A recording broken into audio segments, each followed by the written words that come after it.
بنگلہ دیش اس وقت کسی ایک الیکشن سے زیادہ بڑے مرحلے میں داخل ہو چکا ہے اور یہ محض اقتدار کی تبدیلی کا سوال نہیں رہا، یہ اس پوری سوچ کا احتساب ہے جو 15 برس تک ریاست، سیاست اور عوام کے درمیان حائل رہی۔ شیخ حسینہ کے زوال کے بعد جو سیاسی خلا پیدا ہوا وہ خود بخود کسی ایک جماعت نے نہیں بھرا، بلکہ اس خلا نے پرانے زخموں، دبے ہوئے سوالوں اور علاقائی دباؤ کے تمام پہلوؤں کو ایک ساتھ عیاں کر دیا ہے۔ اور اسی منظرنامے میں طارق رحمان وہ ایک فرد نہیں، ایک امکان کے طور پہ سامنے ہے۔ ابھی لیڈنگ کریکٹر جس کو قرار دیا جا رہا ہے، اگلا بنگالی وزیر اعظم، وہ طارق رحمان قرار دیا جا رہا ہے، لیکن یہ یقینی نہیں ہے، غیر یقینی کے بادل کہیں بھی چھا سکتے ہیں۔ طارق رحمان کی واپسی کو سمجھنے کے لیے بنگلہ دیش کے پچھلے 1.5 عشرے کی سیاست، حالات، معیشت کو سمجھنا ضروری ہے۔ اسی کی بات اس ویلاگ میں۔ آپ سب پر سلامتی ہو، میں یاسر رشید ہوں اور آپ دیکھ رہے ہیں سونو نیوز۔ ناظرین، شیخ حسینہ کے دور میں ریاستی طاقت کا مرکز بتدریج ایک ایسے نظام میں ڈھل گیا جہاں اختلاف رائے کو غداری، تنقید کو سازش اور سوال اٹھانے کو ملک دشمنی قرار دیا جانے لگا۔ میڈیا محدود ہوا، اپوزیشن کو کمزور کیا گیا اور سیاسی عمل کو انتخابی رسم تک سمیٹ دیا گیا۔ اس پورے عرصے میں بھارت کے ساتھ تعلقات کو ایک ایسی سطح تک لے جایا گیا جہاں عوام کے ایک بڑے حصے کو یہ محسوس ہونے لگا کہ بنگلہ دیش کی خارجہ اور سیکیورٹی پالیسی خود مختار نہیں رہی۔ سرحدی ہلاکتیں ہوئیں، آبی تنازعات ہوئے، تجارتی عدم توازن ہوا، خفیہ سیکیورٹی تعاون ہوا۔ یہ وہ عوامل تھے جنہوں نے بھارت کے بارے میں شکوک کو جنم دیا۔ عوامی لیگ کی حکومت ہر تنقید کو ترقی اور استحکام کے نام پر نظر انداز کرتی رہی، مگر عوام کے ذہن میں سوال بڑھتے گئے اور یہی وہ سوال تھے جو آخر کار 2024 کی عوامی تحریک میں کھل کر سامنے آئے اور ایک مضبوط مگر تھکی ہوئی حکومت کو گرا گئے۔ عبوری حکومت کے قیام کے بعد بنگلہ دیش ایک نازک مرحلے میں داخل ہوا۔ ریاستی اداروں کی غیر جانبداری، سیاسی قیدیوں کی رہائی اور انتخابی ماحول کی بحالی نے ایک نئی امید پیدا کی۔ اسی دوران عوامی لیگ پر پابندی نے سیاسی میدان کو یکسر بدل دیا۔ ایک ایسی جماعت جو برسوں اقتدار کا مرکز رہی ہو، اچانک سیاست سے باہر ہو جائے۔ اس خلا میں بنگلہ دیش نیشنلسٹ پارٹی قدرتی طور پہ آگے بڑھتی ہے، مگر اس کی حالت بھی مثالی نہیں تھی۔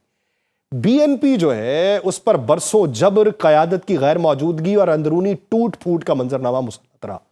کارکن منتشر تھے، تنظیمی ڈھانچہ کمزور تھا، عوامی رابطہ تقریباً ختم ہو چکا تھا۔ طارق رحمان کی جلا وطنی نے پارٹی کو ایک علامتی قیادت تو دی مگر عملی سیاست سے دور رکھا۔ یہی وجہ ہے کہ ان کی واپسی نے پارٹی کے اندر ایک نئی جان ڈال دی۔ میں اس کو اگر سادہ سے منظرنامے میں سمجھانا چاہوں، یاد کیجئے کہ مشرف کا دور حکومت جب ختم ہو رہا تھا، بی بی واپس آتی ہیں پاکستان کے اندر اور پاکستان پیپلز پارٹی کو اتنی مقبولیت حاصل نہیں تھی کہ وہ کلی طور کے اوپر اقتدار پر براجمان ہو جاتی، یا بی بی جو ہے وہ اقتدار کی گدی کے اوپر بیٹھ سکتی۔ آصف علی زرداری صاحب کا سوال ہی پیدا نہیں ہوتا تھا، لیکن اسی دوران ایک سانحہ ہوتا ہے، بی بی کو شہید کر دیا جاتا ہے اور پاکستان پیپلز پارٹی کی مقبولیت پورے پاکستان میں پھیل جاتی۔ سمپتھی ووٹ آصف علی زرداری صاحب کو ملتا ہے اور وہ صدر بن جاتے ہیں۔ ایسی ہی صورتحال ہے کہ یہاں پر ان کی جلا وطنی سے واپسی پر ان کی ماں خالدہ ضیاء، جو ایک بڑا نام تھی بی این پی کا اور چہرہ تھی، وہ وفات پا جاتی، جنہوں نے جبر سہا، ظلمت سہی اور قید تنہائی برداشت کی۔ ان کا وفات پا جانا ایک سمپتھی ووٹ کو پھر سے اجاگر کر چکا ہے۔ جلسوں میں لوگوں کی موجودگی محض طاقت کا مظاہرہ نہیں بلکہ اس بات کا اظہار ہے کہ عوام متبادل دیکھنا چاہتے ہیں۔ طارق رحمان کی اس سیاست کا مرکز جو ہے وہ خود مختاری اور توازن ہے۔ وہ براہ راست بھارت دشمنی کی بات کم کرتے ہیں، مگر ان کا زور اس بات پہ ہوتا ہے کہ بنگلہ دیش کسی ایک طاقت کے کیمپ میں بند نہ ہو۔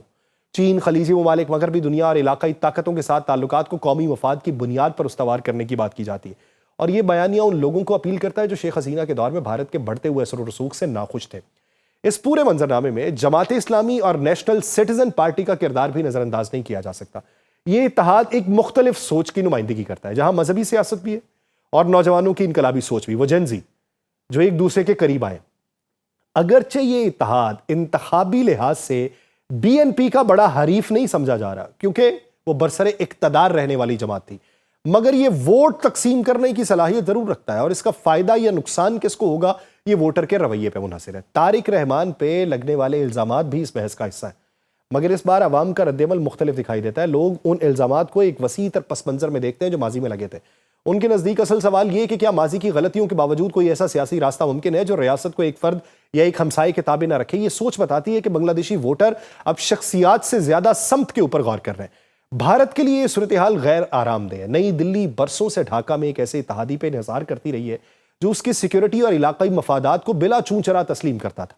اب منظر بدل رہا ہے، ایک ایسی قیادت سامنے آ رہی ہے جو کم از کم عوامی سطح پر اس انحصار کو چیلنج کر رہی ہے، اور یہی وجہ ہے کہ بھارتی میڈیا اور تجزیہ کار بنگلہ دیش کے الیکشن کو غیر معمولی توجہ دے رہے ہیں۔ بنگلہ دیش کی سیاست اس وقت ایک ایسے موڑ پہ کھڑی ہے جہاں ہجوم کی طاقت اور قیادت کی صلاحیت کے درمیان فرق کھل کے سامنے آ رہا ہے۔ جلسوں میں امڑتے ہوئے لوگ اس بات کا ثبوت ضرور ہے کہ عوام تبدیلی چاہتے ہیں، مگر یہ ہجوم خود بخود منظم سیاسی قوت میں نہیں ڈھلتا۔ یہی وہ مرحلہ ہے جہاں طارق رحمان کے لیے اصل امتحان شروع ہوتا ہے، کیونکہ علامت بن جانا ایک بات ہے اور نظام کو قابو میں رکھنا بالکل دوسری بات ہے۔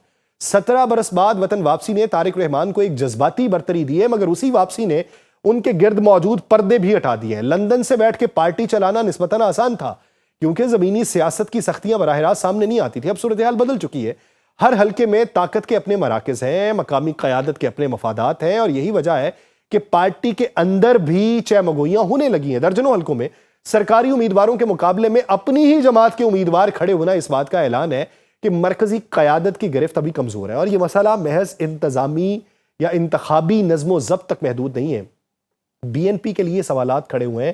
عبوری دور کے بعد جو خلا پیدا ہوا اس میں طاقت کے توازن بگڑنے لگے ہیں، کارکنوں کے ہاتھ کھلے ہیں، کئی مقامات پر طاقت کے مظاہرے نے سیاسی سرگرمی کی جگہ لی ہے، اور یہ وہ پہلو ہے جسے طارق رحمان نظر انداز نہیں کر سکتے، کیونکہ عوامی ہوائیں اس وقت تک دیر پا نہیں بنتی جب اسے نظم میں نہ ڈھالا جائے۔